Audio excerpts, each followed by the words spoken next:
मतदाता है, किराएदार भी मतदाता है, किराएदार भी मतदाता है, किराएदार भी मतदाता है, किराएदार भी मतदाता है। आवाज दो, हम एक है, आवाज दो। हम एक है।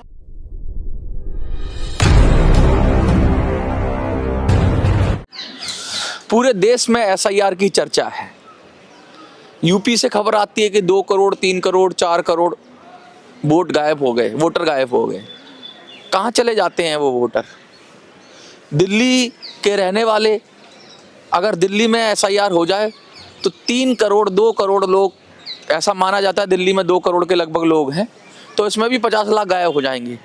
तो ये कौन है जो गायब हो जाते हैं? ये क्या घोस्ट वोटर हैं, या ये वोटर वो वोटर हैं जिनका हक और अधिकार मारा जा रहा है? बहुत गंभीर मुद्दा है, और मुद्दे की गंभीरता इसी बात से लगा लीजिए कि वोट का अधिकार कहते हैं ना, फंडामेंटल राइट। तो अगर कोई सरकार बन रही है देश के अंदर तो वहाँ के रहने वाले लोग ही चुनेंगे ना उसे। तो क्या ये लोग घुसपैठी हैं जो गायब हो जाते हैं? कौन है ये लोग, कहाँ से आते हैं और कहाँ चले जाते हैं? इस सवाल का जवाब मैं भी ढूंढ रहा था, बहुत सारे लोग ढूंढ रहे थे, लेकिन आज जंतर मंतर पे उस सवाल का जवाब हमें मिलता हुआ दिख रहा है।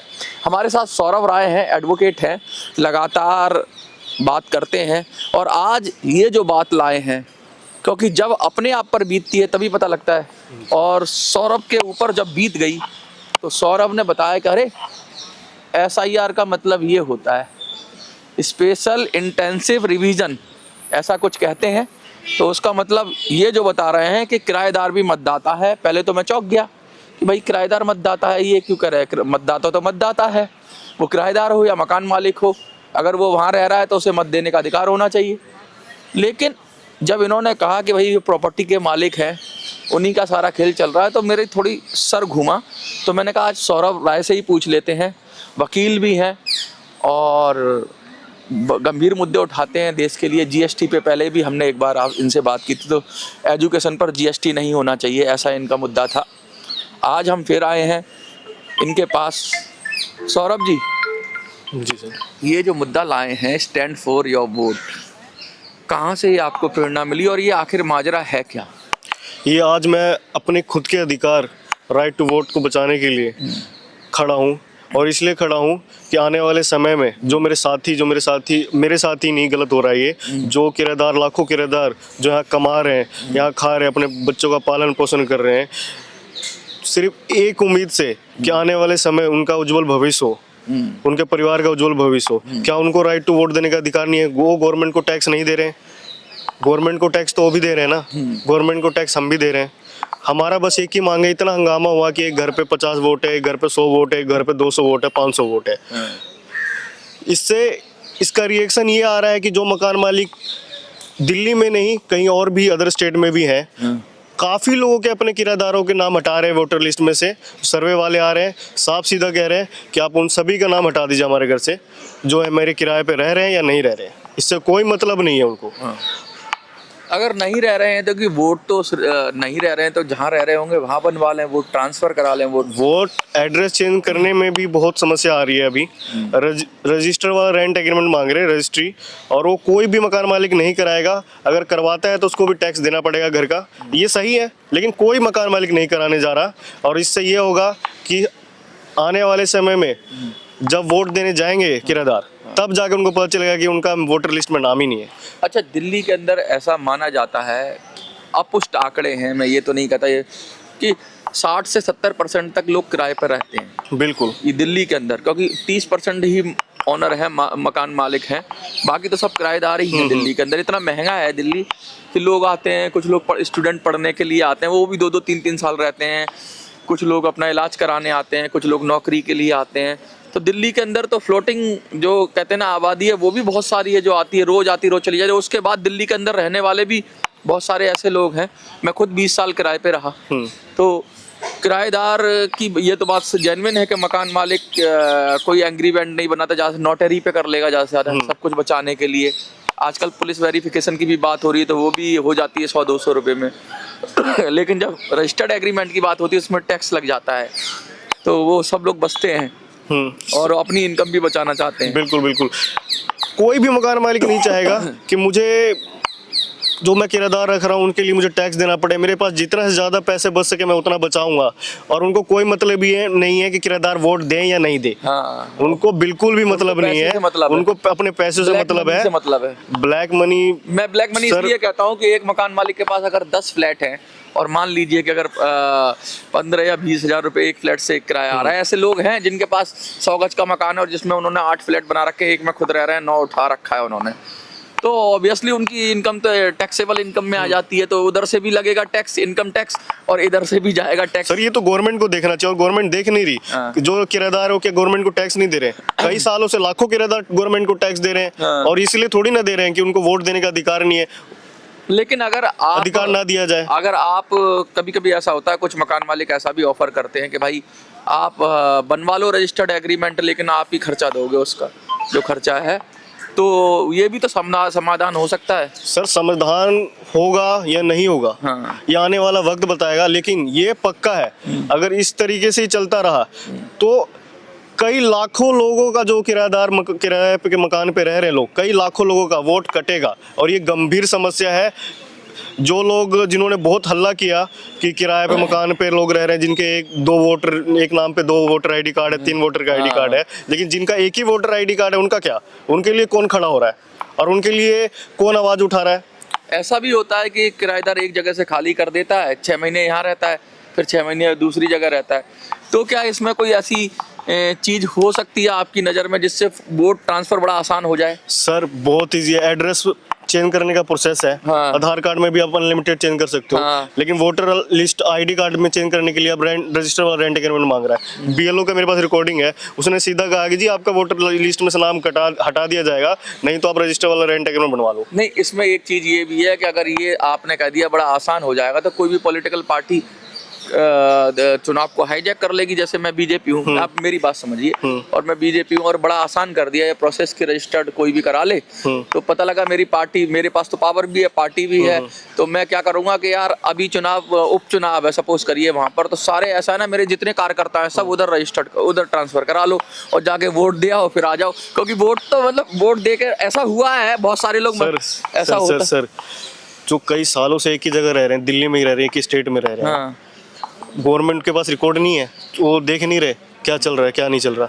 नहीं, इसका समाधान क्या लगता है? समाधान यही है सर, इस प्रोसेस में थोड़ा इजी बनाया जाए और गवर्नमेंट के पास हर रिकॉर्ड है, हर चीज है, आदमी कहाँ रह रहा है कहाँ नहीं रह रहा है उसको नहीं पता है। कुछ ऐसा नियम कि जब वोटर लिस्ट में जब समय चेंज आ रहा है, जब मतदान का समय आ रहा है, जब भी चेंज हो रहा है, तब उस समय को रोका जाए। समाधान मैं भी आपसे डिस्कस करना चाहता हूँ। अभी मैंने ऐसा देखा कि एक व्यक्ति थे बीजेपी के ही कोई बड़े, शायद उन्होंने दिल्ली में वोट दिया, फिर जाके बिहार में वोट दिया 3 महीने बाद ही, तो क्या कुछ ऐसा होना चाहिए कि एक आदमी को एक बार ही वोट करने का राइट यूनिवर्सल हो जाए कि भैया तू कहीं भी एड्रेस चेंज करा ले, अगर तू दिल्ली में वोट दे गया तो कल को तू यूपी में नहीं दे सकता? इलेक्शन कमीशन को बिल्कुल सर, बिल्कुल ये होना चाहिए, होना चाहिए। क्यों नहीं होना चाहिए सर? लड़ाई इसी के लिए तो है, हम अपनी रक्षा करने के लिए। मैं किराएदार हूँ, अगर मैं दूसरे स्टेट में भी जाकर वोट डाल रहा हूँ, यहाँ भी डाल रहा हूँ, तो बहुत गलत है। तो ये तो किराएदार भी गलत कर देगा या जो भी कर देगा। सर अगर 2 वोटर आईडी कार्ड है तो गलत है, लेकिन जिनका एक ही वोटर आईडी कार्ड है और वो वहाँ क्यों देगा, कैसे दे सकता है? एक बात बताओ, आप कह रहे हो कि जिसका एक ही वोटर आईडी कार्ड है वो दिल्ली का रहने वाला बिहार में कैसे दे देगा? मैं बता रहा हूँ कैसे दे देगा।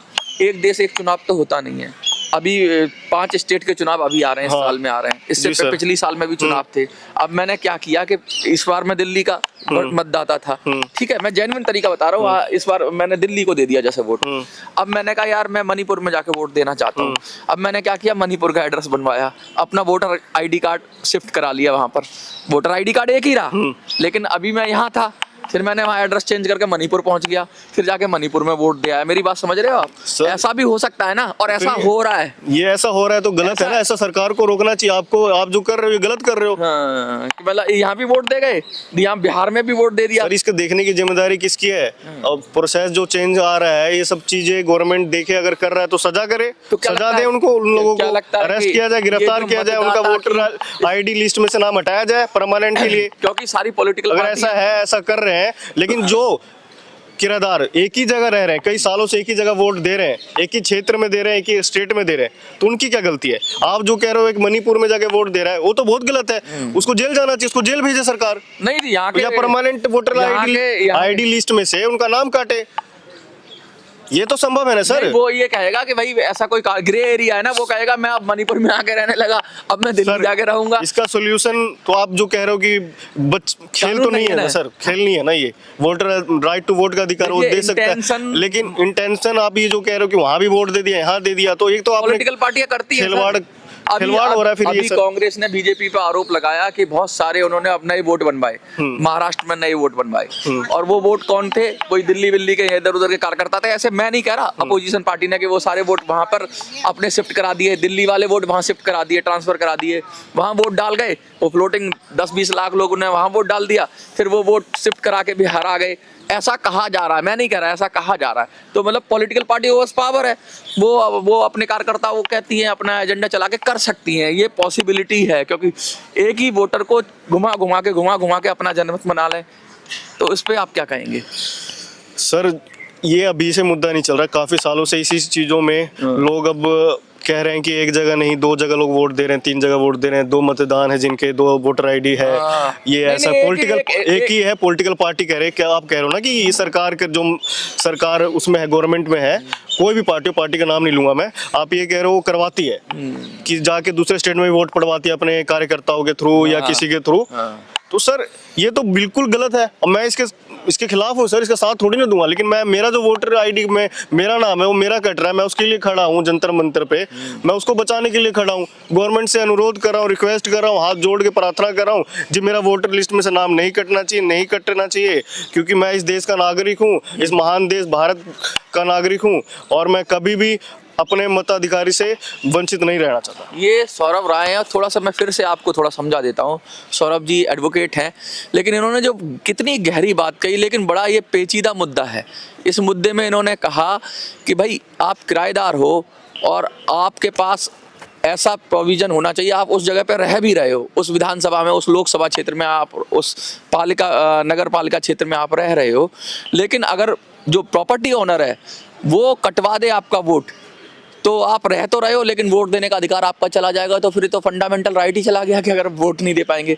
दूसरी बात मैंने इनसे कही, मैंने ये कहा कि बहुत सारे लोग ऐसा करते हैं, पॉलिटिकल पार्टियां ऐसा करती हैं कि वोट जानबूझकर ट्रांसफ़र कराते हैं जहां पर चुनाव होता है, क्योंकि चुनाव देश में चलते रहते हैं, और वहाँ फिर उनका जो कार्यकर्ता होता है या उनका समर्थक होता है वो वोट डाल के उस वोट की परसेंटेज बढ़ा के उन्हें जिता या हरा सकता है, सामने वाले को हरा सकता है या खुद को जिता सकता है।